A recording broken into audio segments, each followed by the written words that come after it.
Hi hello ನಮಸ್ಕಾರ, welcome to Shri Vidya channel. ನಾನೀಗ ಇವತ್ತು ಕ್ಯಾರೆಟ್ ಹಲ್ವಾ ತೋರಿಸ್ತಾ ಇದ್ದೀನಿ. ನಾನು 2 ಟೇಬಲ್ ಸ್ಪೂನ್ ತುಪ್ಪ ಹಾಕ್ಕೊಂಡಿದ್ದೀನಿ, ಘೀ, ಹಾಗೆ ಡ್ರೈ ಫ್ರೂಟ್ಸ್ ಕೂಡ ಆ್ಯಡ್ ಮಾಡ್ತಾ ಇದ್ದೀನಿ. ಎಲ್ಲ ಸಣ್ಣದಾಗಿ ಹೆಚ್ಕೊಂಡಿದ್ದೀನಿ ಡ್ರೈ ಫ್ರೂಟ್ಸು.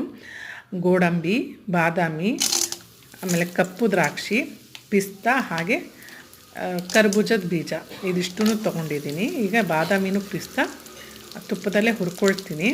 ತುಂಬಾ ಟೇಸ್ಟಿಯಾಗುತ್ತೆ. ಎಲ್ಲ ತುಪ್ಪದಲ್ಲಿ ಹುರಿದು ಮಾಡಿದ್ರೆ ಅಂತೂ ತುಂಬ ಟೇಸ್ಟಾಗುತ್ತೆ. ಮನೇಲಿ ಎಲ್ಲರಿಗೂ ಇಷ್ಟ ಆಗುತ್ತೆ. ಇದು ಮನೇಲೂ ಕ್ಯಾರೆಟ್ ಹಲ್ವಾ ಮಾಡ್ತಾರೆ ಬಿಡಿ. ನಾನೊಬ್ಬಳೇ ಏನು ಸ್ಪೆಷಲ್ ಹೇಳೋ ಅವಶ್ಯಕತೆ ಇಲ್ಲ, ಯಾಕಂದರೆ ಕ್ಯಾರೆಟ್ ಹಲ್ವಾ ಇದು ಕಾಮನ್, ಎಲ್ಲರ ಮನೇಲೂ ಮಾಡ್ತಾರೆ.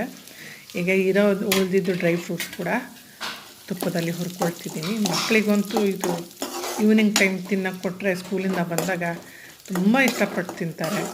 ಇವನ್ ಕ್ಯಾರೆಟ್ ಹಲ್ವಾ ಹೆಲ್ತಿಗೂ ಕೂಡ ಒಳ್ಳೆಯದು, ಕಣ್ಣಿಗೂ ಕೂಡ ತುಂಬ ಒಳ್ಳೆಯದು ಅಂತ ಹೇಳ್ತಾರೆ.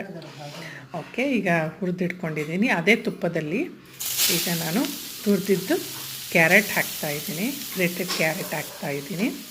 ಈಗ ಸ್ವಲ್ಪ ಕೈ ಆಡಿಸೋಣ, ಸ್ವಲ್ಪ ಮೆತ್ತಗಾಗಲಿ.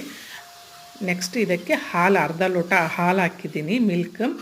ಆಮೇಲೆ 1 ಲೋಟ ಶುಗರು ಮತ್ತು ಯಾಲಕ್ಕಿ ಪುಡಿ. ಶುಗರ್ ಸ್ವೀಟ್ ನೋಡ್ಕೊಂಡು ಹಾಕ್ಕೊಳ್ಳಿ. ಕೆಲವರು ಡಯಾಬಿಟಿಸ್ ಪೇಷಂಟ್ ಇದ್ದರೆ ಮನೇಲಿ ಸ್ವೀಟ್ ಜಾಸ್ತಿ ಹಾಕೋಂಗಿರಲ್ಲ. ಸೊ ನೋಡ್ಕೊಂಡು ನಿಮ್ಗೆ ಸ್ವೀಟ್ ಹಾಕೋದಂಟು ಸ್ವೀಟ್ ನೋಡ್ಕೊಂಡು ಹಾಕಿ. ನಾನು 1 ಲೋಟ ಹಾಕಿದ್ದೀನಿ ನಾನು.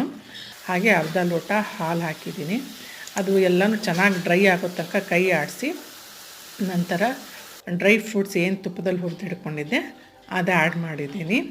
ನೋಡಿ, ಕಲರ್ಫುಲ್ಲಾಗೂ ಇದೆ ಮತ್ತು ಹೆಲ್ತಿಗೂ ಕೂಡ ಒಳ್ಳೆಯದು. ಮಕ್ಕಳಿಗಾಗಲಿ ಮನೇಲಿ ಎಲ್ಲರಿಗೂ ತುಂಬಾ ಇಷ್ಟ ಆಗುತ್ತೆ. ನಾನು ಮಾಡಿದ ಮೆಥಡಲ್ಲಿ ನೀವು ಮಾಡಿ ಟ್ರೈ ಮಾಡಿ, ಹೇಗಾಗಿತ್ತು ಅಂತ ಕಮೆಂಟ್ ಬಾಕ್ಸಲ್ಲಿ ತಿಳಿಸಿ.